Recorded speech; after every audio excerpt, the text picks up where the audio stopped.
Hello and welcome to a further encounter on our Concrete Walks by Design in Edinburgh. Today we're in a rather splendid garden, again just off the High Street in central Edinburgh, and behind us is Murray House. My name's John Ennis, curator, producer at Journeys in Design, and we're introducing our new programme, Concrete Designs to Thrive. We've been doing something of a riff on Patrick Geddes, the great town planner of the late 19th century. And Patrick Geddes was responsible for, once again, his conservative surgery in this part of Edinburgh too.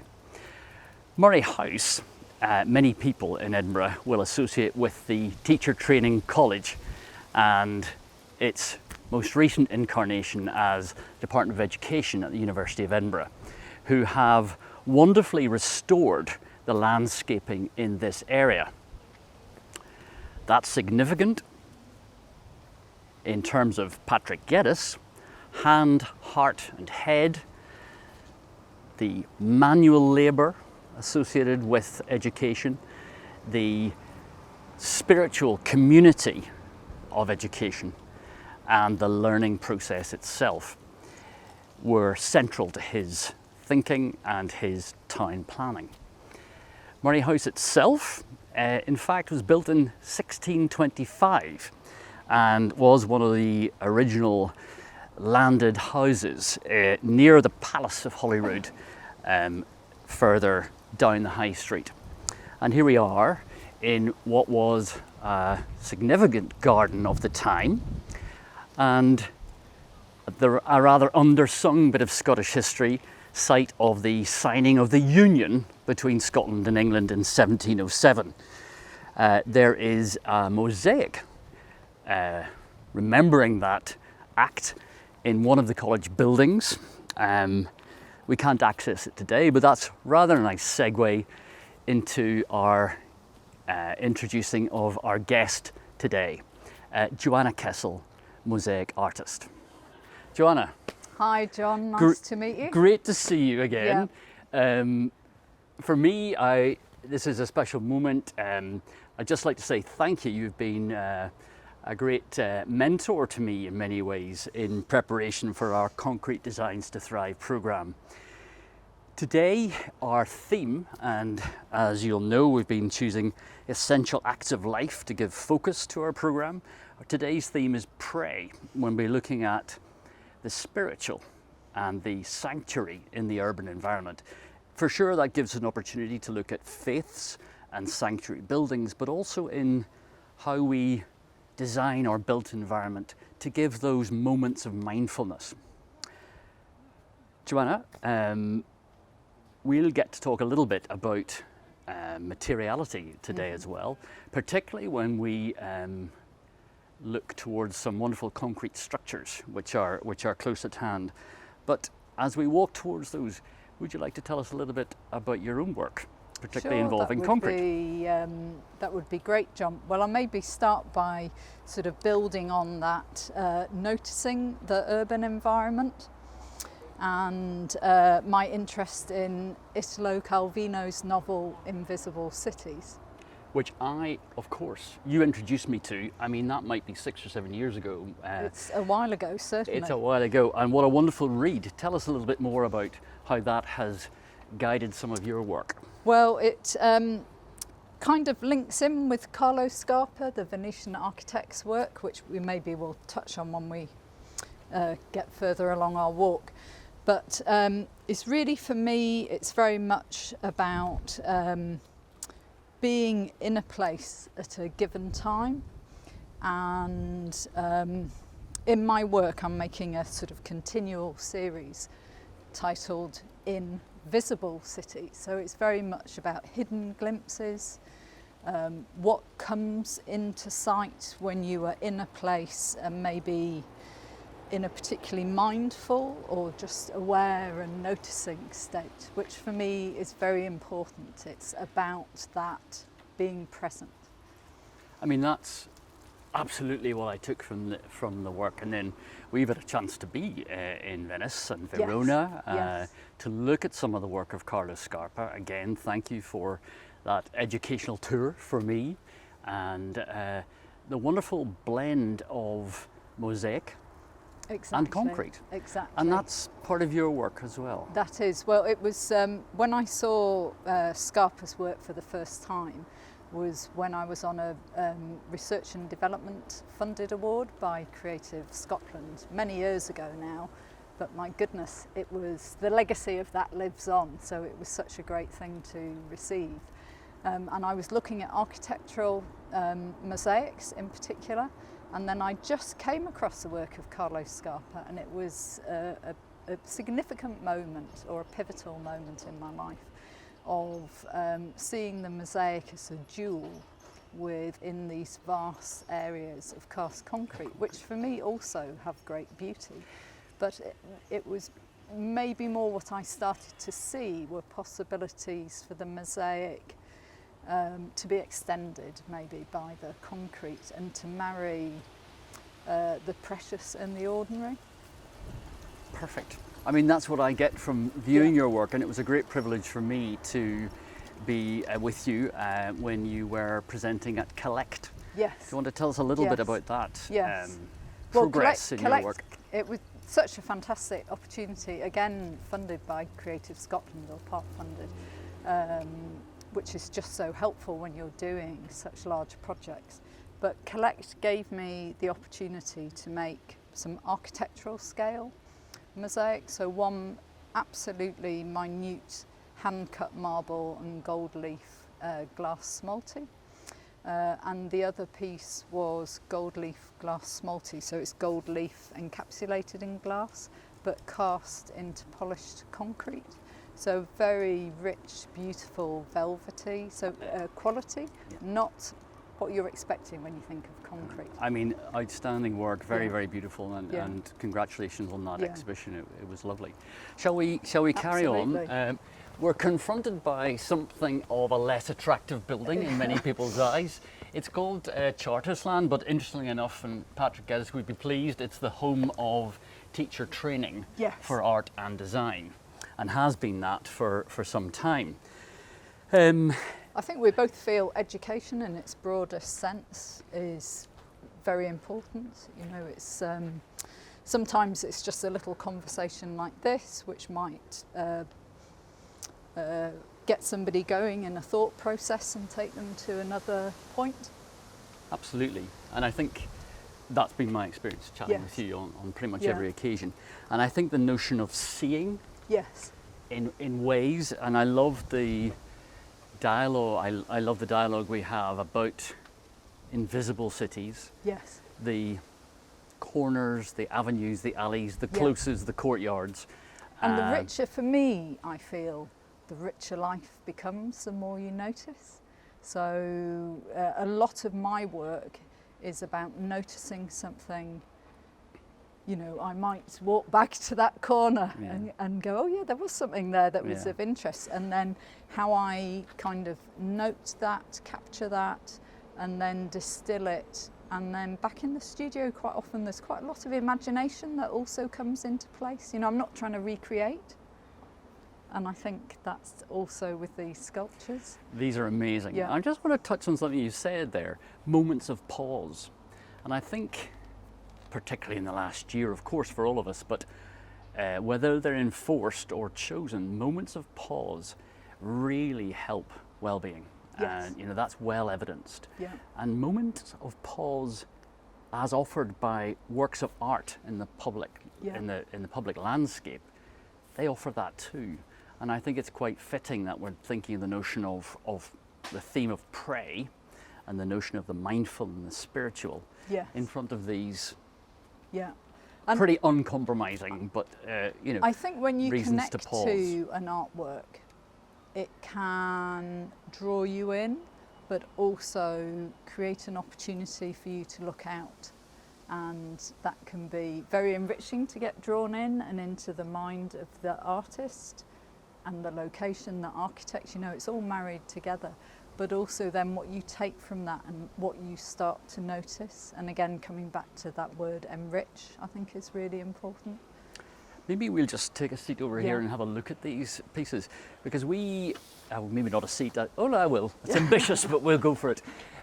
When we first saw these together, actually they were part of another walk by design that I've looked at in Edinburgh, but when we first saw these together, we had different reactions, responses, interpretations. Yeah. For me, perhaps with the bioscientific training I've had, I saw cellular structures, Yes. something of the complexity of life, the gametes in the middle, and reproduction. Yeah. And then these to me looked like mitochondria, the kind of building blocks of a cell. Yes. So they seem to represent life force in education. Yes. And it's really interesting what you do see when you come across work for the first time, particularly if you've not read anything about it, because that's, you're enabled then to respond, and you know, you bring all of what you've got in yourself, your own knowledge and experience. That's a little bit. And so your response will be naturally different to mine.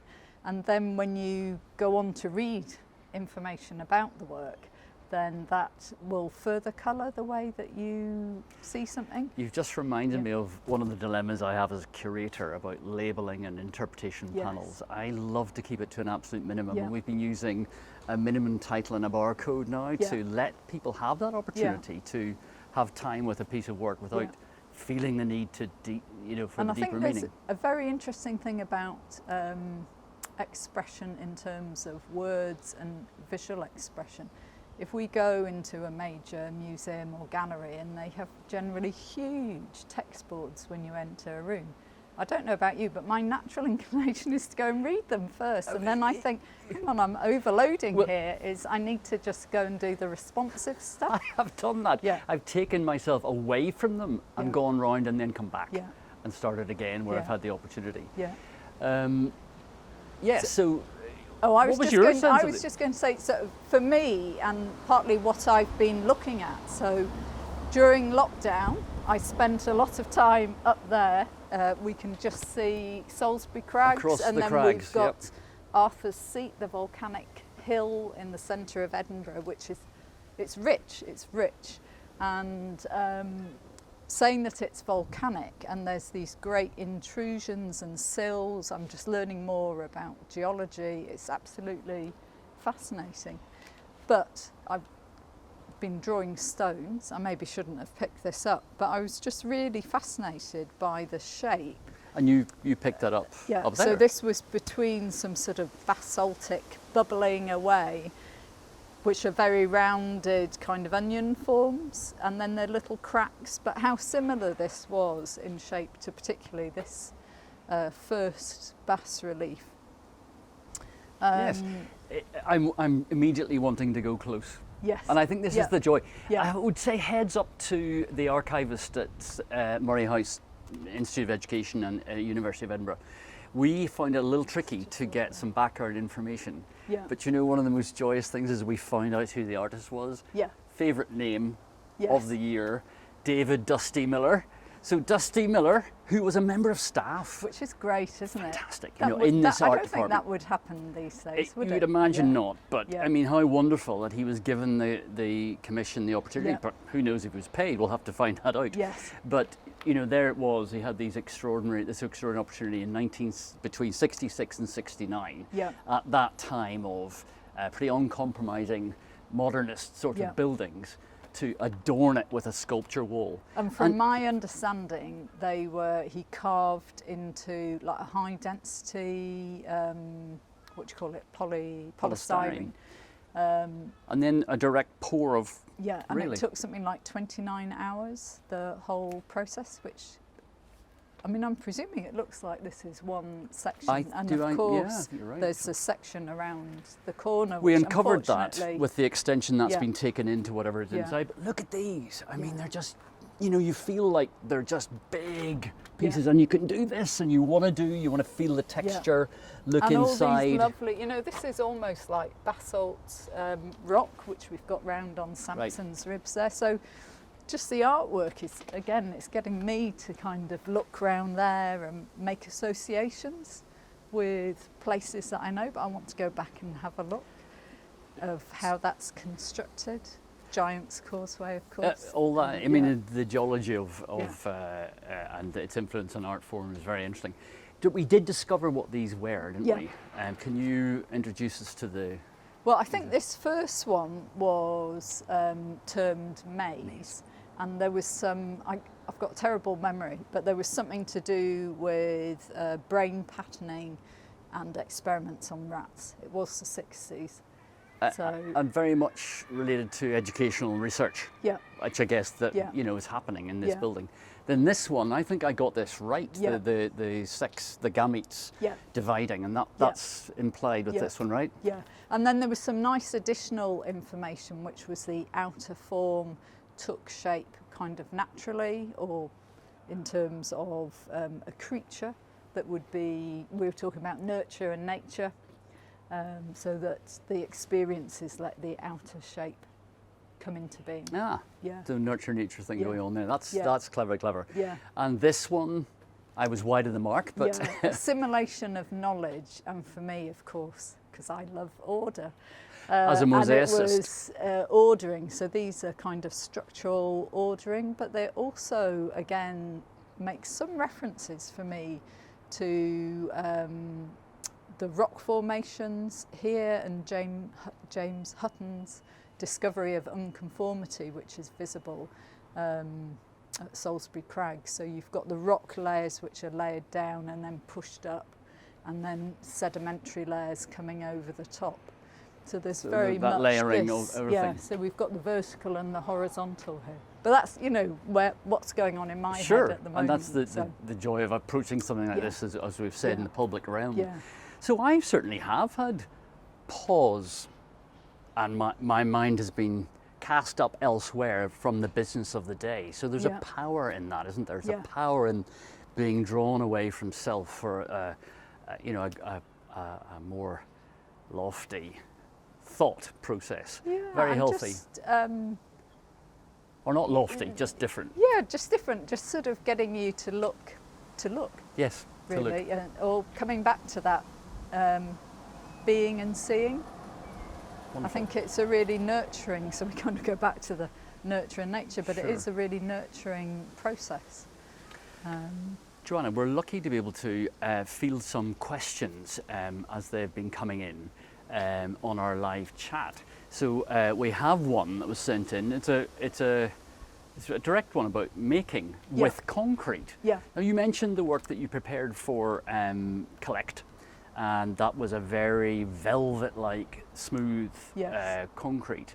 And this is clearly in contrast, and thanks for letting us know that it's been cast onto carved polystyrene to get this thing. And I notice sometimes in construction, concrete depends on the form into which it's poured. Yeah. And so sometimes you get wood marks from pallets. Which are and here lovely. is the... It's that legacy of very humble materials. Right. So this question is, what's it like to work with concrete? I mean, it's heavy. Yes, it is heavy. The first piece that I made, which was rather an homage to Carlo Scarpa, I made a number of separate sections, and then I mounted them all on a board together, and then realised that I couldn't actually lift it. Okay. So I've now devised very quickly a way of working where it's kind of composite pieces are hung together. Okay. So everything is manageable on its own. They're exquisite. They're absolutely exquisite. Yeah. Have you been had a chance to experiment with the material at all since that time? I've used some material, so sort of your standard blue circle builders concrete, which we've got here, and then also the jesmonite, which is a polymer concrete, which is very refined and will pick up high definition detail. No, I was going to say, I should probably say it's aggregate cement, water and sand. Yeah. So, okay. Well, one of the things that I'm going on to, which I won't speak about because it's in gestation, but is to make very small handheld pieces of terrazzo.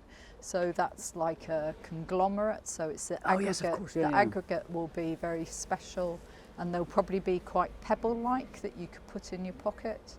Maybe become a wearable artwork. We have a scoop. very kind of intimate pieces for people to hold, which might come from beautiful idea. Some waste material that somebody owns. I don't know. Anyway, ideas. You've reminded me of a heads up which I mean to give, and very grateful to and excited by all the museums and galleries reopening.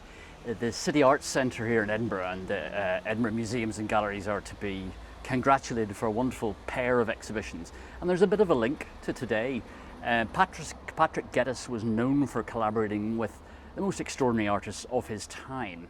And we will be able to dip into the archive, thanks to Fran Baseby and colleagues, held by the university, to look at those relationships in more detail. A great big thank you to Murdo MacDonald, who really has led, in many ways, the research into those artistic relationships and the product of those relationships. Edinburgh Museums and Galleries at the City Arts Centre are showing George Mackey, who was a colleague and collaborator with Patrick Geddes at the time, in the same building, Ian Hamilton Finlay. I'm mentioning him because of the term concrete poetry, which is essentially any object that uses words at its most basic form. And he was also a sculptor and did use concrete to mould some wonderful works of concrete poetry. So a kind of double meaning to the concrete poetry there.